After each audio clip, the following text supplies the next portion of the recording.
Hello friends, હું છું સોનુ અને હું કરું છું ડેલી બ્લોગિંગ. સ્વાગત છે તમારું મારા આજના ન્યૂ મિની બ્લોગમાં. ત્યાં સવારમાં જો આપણે મશીનમાં કપડાં ઓતર નાખી દીધા હતા અને આપણે જો સવારમાં જ મશીન ચાલુ કરી નાખી હતી.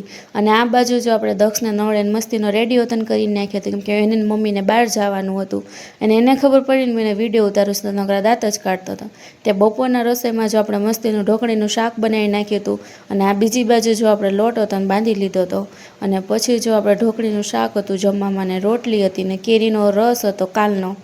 અને આપણે જો નાઈન સીધા જમવા માટે બેસી ગયા હતા. અને આપણે જો મમ્મીને ફોન કરીને તને પૂછી લીધું હતું, કેમ કે કેરીનો રસ કાલનો હતો ને તો બગડ્યો ન હોય ને, તો મમ્મી કે ફ્રીજમાં હોય ને એટલે કેરીનો રસ ન બગડે. ને આપણે જો મસ્તીનું જમતા હતા.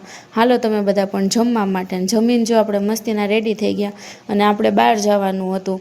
એટલે આપણે જો ઓલા દિવસે ડ્રેસ પહેર્યો હતો ને એ ડ્રેસ પહેરી લીધો. મેં કીધું ધોવાનું બાકી છે ને તો હારવાર પછી ધોવાઈ જાય એટલા માટે. અને પછી જો આપણે તડકાનું ચૂંદડી તો મોઢે બાંધવી જ પડી. અને જો ભેગી આપણે પાણીની બોટલ હતો ને લઈ લીધી હતી, કેમ કે આ તો તડકો જ ગજબનો હતો. અને દક્ષને એ જો ઘરે આવી ગયા હતા. અને પછી તો જો દક્ષના રમકડા કોઈ દી ખૂટે નહીં, એના તો નાના મોટા રમકડા ચાલુ જ હોય રોજે રોજ. અને ત્યાં જમવામાં જો થોડુંક અમથું શાક હતું ને બધું, તો આપણે જો મિક્સ શાક બનાવી નાખ્યું હતું. દક્ષને તો જો ખાલી બટેકા જ ખાવા હોય.